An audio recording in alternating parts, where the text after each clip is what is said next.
సిగ్గులేని ఎదవా. అర్థం కాదా నీకు? ముఖం మీదే చెప్తే ఏడ్చి చేస్తావని అప్పుడే నిన్ను దూరం పెట్టాను.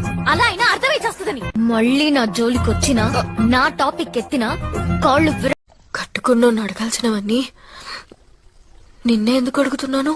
అదే నా బుర్రకెక్కట్లా. ఇంకెట్టా చెప్తే నీ బుర్రకెక్కుద్ది.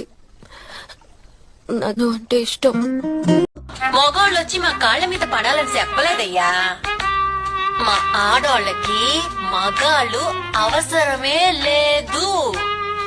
అమ్మాయిలు ఇండిపెండెంట్ అంతే. పొద్దున బయటికి వెళ్ళి వచ్చిన దగ్గర నుండి తలనొప్పి అని చెప్పేసి అల్లాడుతున్నావు. పద ఎంఆర్ఐ తీపిస్తా పద. ఎంఆర్ఐ ఖర్చు ఎంత అవుతుందండి? ఎంత అవుతుంది? 8,000 రూపాయలు అవుతుంది. పొద్దున శారీ షాప్ కి వెళ్ళినప్పుడు పట్టు చీర 8,000 రూపాయలు చెప్పాడు.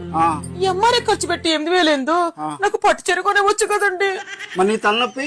ఆ పట్టు చీర కొనలేకపోయాననే కదా ఈ తలనొప్పి వచ్చింది. తల్లి నువ్వే ఇస్తానా? ఈ ప్రపంచం ఏ పిల్లమైన అంతనా?